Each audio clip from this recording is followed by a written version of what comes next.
Welcome to Infidelity Nest. Before we begin, take a moment to tell me in the comments which city or country you're watching from. And if heartfelt reflective stories are your thing, make sure to hit that like button and subscribe. Your support helps this channel more than you can imagine. I never thought a simple, quiet afternoon in my cluttered garage would turn into one of the most meaningful conversations of my life. It wasn't dramatic, it wasn't loud, and it wasn't the kind of moment that makes a person gasp.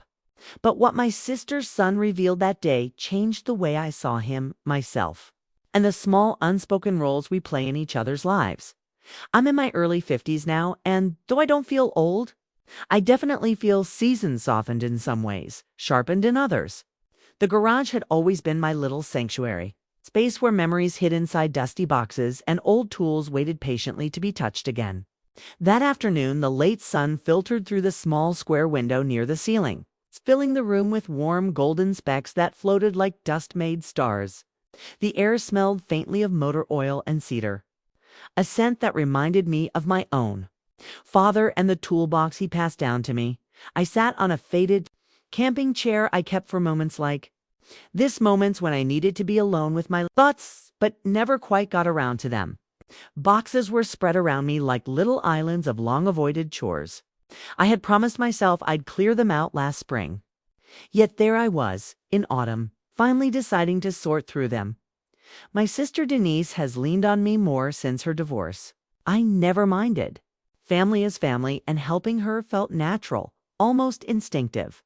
Her son Evan had always been one of those polite, thoughtful kids, the kind who helped carry groceries without being asked, who remembered birthdays, who held doors open even when he thought no one was watching. He's 21 now, tall, gentle, still learning how to fit comfortably inside his own adulthood.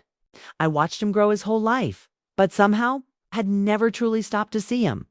I heard the garage door creak open behind me. For a second, I thought Denise had dropped by unannounced, probably needing something she didn't intend to return. Instead, it was Evan. He stepped inside quietly and closed the door behind him. It's almost like he was sealing the moment off from the world. "Hey, Aunt Mara." His voice was soft, steady, but layered with something heavier. "Do you have a minute?" I brushed my hands against my jeans, clearing the dust from them, and motioned for him to come in. He moved slowly, glancing at the shelves and old tools like he was entering unfamiliar territory. Though he'd been there countless times, he perched on an old wooden stool, elbows resting on his knees, fingers intertwined. "You okay?" I asked, trying to keep my tone casual. But as a mother of two, I recognized the signs of a weighted heart instantly. He took a deep breath, let it out, and stared at the concrete floor. I didn't know who else to talk to. Those words pulled me straight out of my mundane, chore-filled bubble. Suddenly, the garage felt smaller, more intimate, like it was holding its breath for him. "Well," I said softly, "you're here now, and I'm not going anywhere." He nodded, but didn't speak. I waited. I've learned in life that silence isn't always empty, it's often a doorway. Waiting for the right push, when he finally lifted his head, what I saw wasn't fear or panic. It was something quieter, something tender but burdened. "I've been feeling lost," he whispered. Like I'm supposed to have everything figured out by now. And everyone keeps telling me it'll all make sense eventually, but no one really listens when I tell them I'm scared. I didn't know who else would understand. His voice cracked just slightly on the last word.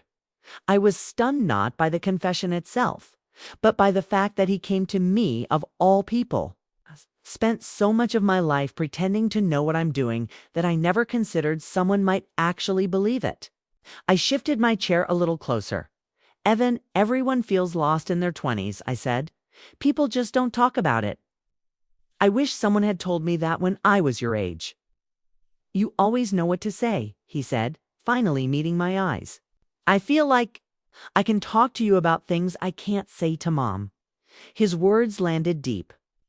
How many times had I brushed him off in the past with a quick, "Oh, you'll be fine," without thinking he needed more than a pat on the back. Opened up about his classes, how he chose his major because it seemed sensible, not because he loved it. how his friends seemed confident and certain while he felt like he was drifting through fog. Then he admitted something that pierced straight through the cluttered haze of the garage. I feel like I'm disappointing everyone. That was the real weight. I felt it instantly. I reached out and placed a gentle hand on his arm. Not to fix him, not to interrupt, but simply to say, I'm here. You're not disappointing anyone, I said, least of all me. You're growing, Evan, and growth takes time. More time than people admit. His shoulders slackened like someone had loosened ropes tied around them. For several minutes, we sat there in the fading light, sharing an unspoken stillness that felt strangely comforting. I didn't know it then. But his visit that day was only the beginning. That evening and through the night, I kept thinking about him even while cooking dinner, folding laundry, and going through the habitual motions of the day. Something about the expression he wore, that quiet mixture of worry and exhaustion, kept pressing at my thoughts. I woke up early the next morning before the sun fully pushed through the blinds. The house felt still, wrapped in that soft hush that fills a home at dawn. I stood in the kitchen holding a warm mug of coffee, looking at the table where Evan used to sit as a child drawing pictures with crayons. A small line of sunlight crept in, touching the wood like it remembered him. To dot something inside me whispered that he hadn't told me everything. By noon, was in the backyard sweeping the patio. The breeze carried faint hints of autumn crisp leaves, cool soil, the gentle scent of woods nearby. I wasn't expecting anyone, so when I heard footsteps behind me, I turned. Assuming it might be a neighbor, it was Evan. He stood there, hands tucked in his jacket pockets, eyes thoughtful but calmer than the day before. I couldn't help but smile. Back so soon? I teased gently, leaning the broom against the wall. He shrugged, almost sheepishly. I hope it's okay. I wasn't sure if you were busy. You can stop by any time, I said. And I meant it. His gaze drifted toward the old wooden bench beneath the maple tree. Can we sit? We walked to the bench. The wood creaked softly as we sat down, and the leaves above us rustled in the breeze like they were whispering secrets. He didn't speak right away. His posture told me he was rehearsing his next sentence silently. Finally, he said, yesterday. I didn't tell you everything. I didn't rush him. I simply shifted so he knew he had my full attention. He leaned forward again, elbows on his knees, just like in the garage. There's something else I've been struggling with. Something I haven't said out loud. I waited. I feel like I've been living a version of myself that isn't real, he said. Like I'm trying so hard to be the person everyone expects. I don't even know who I truly am anymore. His voice was controlled, but the emotion behind it was raw. My chest tightened not from worry, but from recognition. How many years had I lived that way myself? You're allowed to feel that, I told him.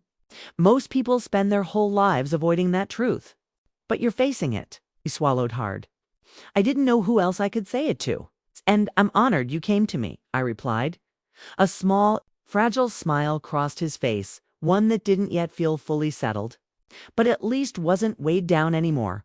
For the next few minutes, the breeze swept across the yard. Leaves drifted down, shadows moved softly around us. It wasn't a dramatic moment, but it felt significant, like a quiet turning point. I think there's more I want to tell you someday, he said, but I'm not ready yet. It's all right, I told him. Whenever you're ready, over the next days, his words echoed in my thoughts. His vulnerability had stirred something deep, something dormant. I found myself reflecting on my own life, my own uncertainties, mistakes, the pressures I once felt but never admitted. Then one evening, my phone buzzed. It was Evan Aunt Mara. I'm here, I answered. Everything okay? Could I come over? I think I'm ready to talk more. Course, I said immediately. When he arrived, the sun had already dipped below the horizon, leaving the house wrapped in a soft blue twilight. He stepped inside quietly and sat at the kitchen table. I brewed 2 cups of tea peppermint and chamomile and let him choose. He took the chamomile and held the cup between his hands like he needed its warmth to steady himself. We sat for a moment in silence, letting the quiet wrap around us like a blanket. I've been thinking a lot, he said. about everything I told you and everything I didn't say.